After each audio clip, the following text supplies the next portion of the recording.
So if you've been a diligent saver, right, we talk about the 2% on this channel often. If you have a pension, only 20% of people have a pension. And if you have over $1 million saved, only 10% of people have over $1 million saved. When you combine those two percentages, you're left with 2%. So if that's you, typically the challenge we see with people in this boat are they have problems spending their money or knowing what to do with their money, which leads to them having a very high net worth when they pass away. And then at the end of the day, that money's going to be left to whatever they decide at that point.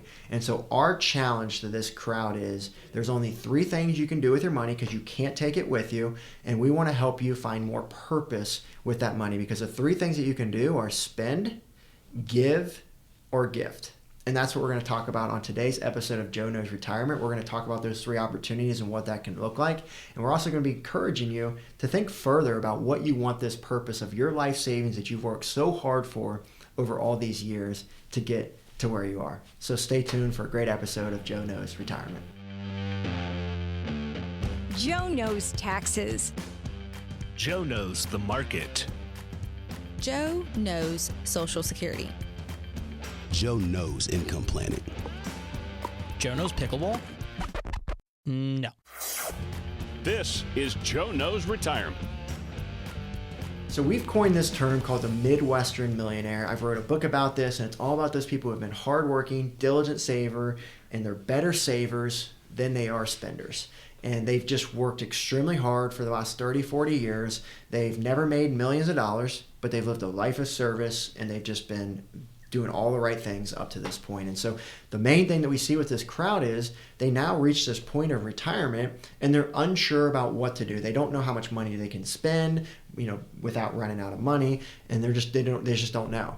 But when you look at their situation, they're in such a good situation with all the money they have saved and the pension income coming in that they really have financial freedom at this point. And what I say is they can do whatever they want, whenever they want, with whoever they want.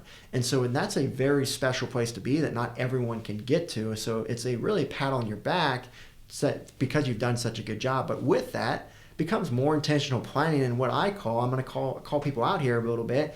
You got to be more intentional, right? You have more of a responsibility to steward this wealth in the best way possible. And so what we try to do with our clients here is we really sit down with them and get to know what are their goals, what do they want to achieve, and then we help them put together a plan to make sure that they're living that out. And it's really more so about holding them accountable, because sometimes people just don't do it, right? We have so many clients that come to us that say, we made a pact a few years ago that we're going to spend X amount of dollars per year, and we're going to take advantage of our go-go years early in retirement, or right before we retire.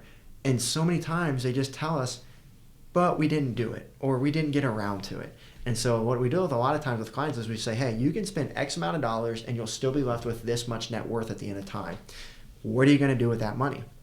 And we challenge them, and it's really hard for them to grasp this because whatever's gotten them here is still there. And so we have to really encourage them and think about human psychology and really help them understand, what do you really want to do with this money? We do this by saying the 3 words here: spend, give, or gift. And so let's break down each of these words here and what that could look like for someone like you to decide what you should do with your wealth that you spent so much time saving. And there's not a right or wrong answer of which one's the best, or you got to do this or that.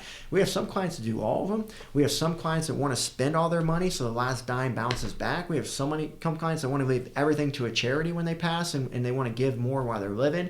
We have some kids that want to maximize a legacy and inheritance for their kids and loved ones, and maybe look to gift to them now while they're living. And so regardless of what that may mean for you, the key is just to enact a plan to make sure you deliver on that. So let's first start off by just talking about this spend concept. And so with the spend concept, a lot of people think they've been frugal all of their years, and that in retirement they also have to remain frugal. And our challenge to them is that may not have to be the case. I mean, if you've saved enough money at this point, you have the ability and the freedom to spend more. Now, I will tell you, some of our clients don't get joy from spending money. They are that true Midwestern millionaire where they get more joy from finding the deal or using the coupon or buying the blueberries on sale, like I always talk about with my mom. And so if that's you, this may be really uncomfortable. And so I challenge you to think, is this uncomfortable because you haven't done it before? And maybe once you do it, you'll start to get more comfortable. And once you have the peace of mind to know that you're going to be still successful if you go buy the blueberries not on sale, like, because some of it's just psychology, then that's one thing to think about. But maybe you're just like, I don't want to. I'd rather give more money to my kids or to my charity, and that's more important to me. And if that's you, great, no problem. You don't have to spend money in retirement, but you could if you wanted to. And that's what we really try to reassure clients is, if you want to spend X amount, you can, but you don't have to. It's just to give you the confidence and peace of mind to know that you have it there if you want to. And then the other concept here is as far as is giving. And so giving to charities, organizations, maybe a church. And in this consideration, a lot of times we consider with this, and also the gifting one, is maybe we look to give while we're living so we know where it's going. Because you can certainly leave everything behind when you pass away, and that may be a good thing to do. Maybe they're going to name the building after you or put up a statue in front of you if you're really giving a sizable donation. I mean, charities can much appreciate that, especially some of the more local and smaller charities out there. And so that may be something that's important to you to make that type of impact there. And so if that's you, then you could either decide just to give a lump sum or give a little bit ongoing. And I actually prefer giving it now. Like I said, you can see where it's going, but also, charities can probably use it more so now than they could use it in 20, 30 years when, you may be looking, when you may pass away. And so it could just be a better use of that money. And also you get to ensure they're good stewards of it and decide, is it worth giving them more money over time too as well. And then it allows you just to kind of get a feel of like, where's your heart at, right? If you give more to this one and you like the impact, well, maybe you give more the next year versus if you just give it all when you pass, well, you're not going to see that opportunity. So if you do want to be more charitable, then that can make sense. But the other reason why we like seeing it give now is because you can get a lot of tax saving strategies out there to save money on taxes through things like a donor advised fund or qualified charitable distribution, that you can start saving some tax money and offset that with other tax planning strategies to put you in an even better spot moving forward. And a lot of times we tell clients, hey, if you give more money, that could actually lead to more money for you or your kids throughout your legacy as well. And so all of that playing together can be a really good thing, especially when you look at things like a CRT or charitable remainder trust and all these other more advanced tax strategies out there that are a little more creative and a little more advanced, but they can really lead to a lot of success in all three of these areas if you can really combine them, if that's a goal of yours. And then offensively, the gift one, this is one that we see often with the clients we work with. They want to make sure that their kids are set up for success. They spend a lot of time raising their kids and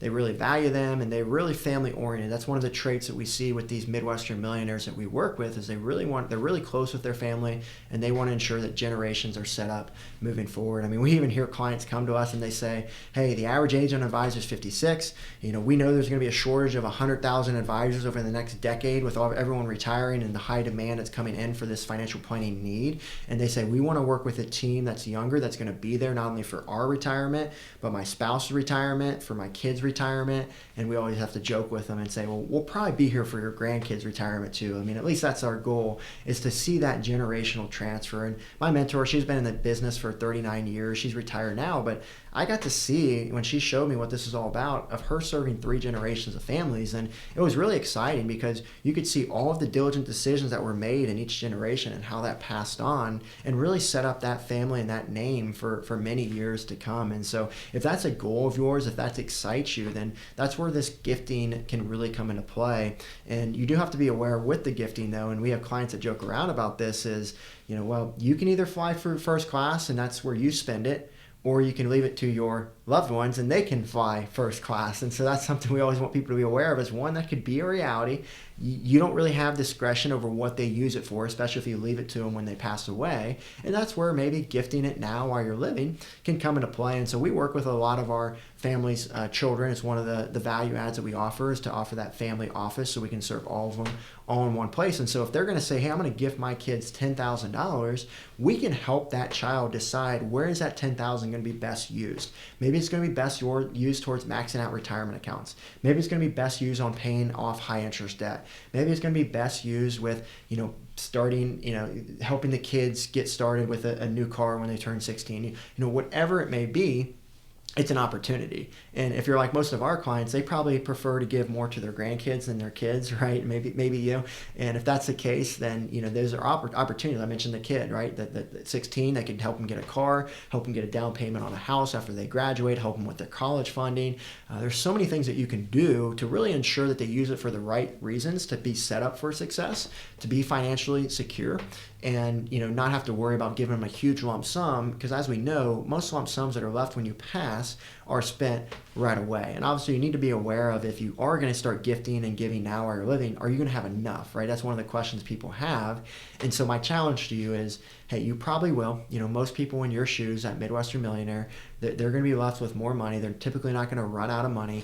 And so you just have to run the analysis to see. And as I kind of conclude all of this and kind of put it all together, that's my biggest recommendation for all of this as you decide if you want to spend, gift, and give, is you have to make sure you're running the right scenarios, analysis, reports, calculations to make sure you're on the right track. And this is one of the biggest reasons we recommend people to work with a financial planning team, is to hold them accountable and making sure that they are going to be set up for success and that their goals are truly going to be met. So what we do with our clients, to kind of give you a perspective of what we'd encourage people to look for or look to do, is we run them an asset longevity chart. We show them, hey, if you spend $100,000 per year, based on all these assumptions, and we try to run really conservative assumptions. We always want to think, more worst case and best case, right? Because if the market does 20%, we can't expect that. But if the market if we can run a 4 or 5% projection, well, we're probably going to be good under in almost any circumstance there over a long period of time. And so that's the things to keep in mind as you run these analyses, is always have some room for error there, because we don't know exactly what things are going to happen. We don't know exactly what inflation is going to be. We don't know when sequence of returns may hit us. There's all these stipulations that go in place. But we really want to give us an idea, though, that if we are going to take $50,000 out of our investments over the next 10 years, how much is that likely going to leave us in net worth? And is that something we're comfortable with, right? Do we want to leave more in net worth at the time? Do we want to have more cushion for us as time goes, right? That may prevent you from giving or gifting as much now if you're worried that you may not have enough in the future there. But for some of our clients that have millions and millions of dollars saved, they're probably not worried about running out. And so now they can start to be more strategic. But the other thing we really want to consider here is, with this spend, give, and gift as well, is the estate tax. So nothing really a concern right now, but the estate tax limit has been as low as $600,000. It was about $1 million in the early 2000s. And so if you had over $1 million, when you pass, you could pay a 40 to 50% tax rate on your assets above that point. Not you, but your loved ones could pay that tax rate. And so this is where this spending, giving, and gifting now can really start to be more valuable, because if you can lower your assets, that estate tax, when you pass, is not going to affect you as much. And remember, right now it's a really high amount, so no one's affected right now, but they're talking about bringing that down. And I'd expect over the next 10, 20 years, knowing what's going to happen in tax rates, with most people expecting it to go up, well, this is a way that they could get more tax revenue. And I would tell a lot of the people we work with, that's something we're probably going to need to start planning for. So just something to keep in mind. And that's why a lot of our clients like gifting or giving now, so they can start to lower that estate, but start getting the money where they want it to. It can be very valuable. And again, just making sure you have enough to be able to fulfill and accomplish what you want during your retirement too. Because we have to be good stewards of this money, right? We have to make sure that we are financially sound as well. So hopefully this video helps you, encourage you to think of what you want to do. And for a lot of our clients, like I said, they have trouble, I'll say, with all three of these, really, because they just think if they save. And so we actually get them a stamp.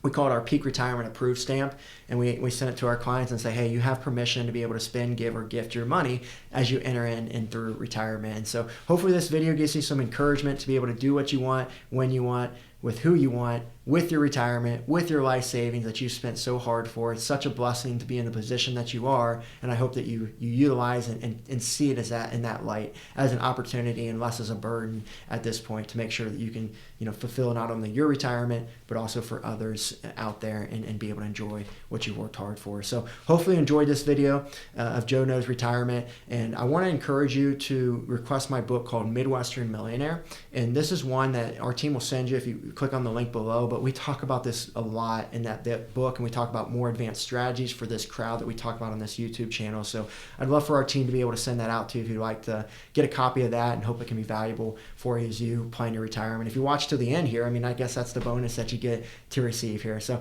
thanks for being an avid viewer of Joe Knows Retirement. You can subscribe to this channel as well, and we'll keep it coming, and hopefully enjoy the content here. Feel free to put some questions in the comment below of any other videos that we could do moving forward.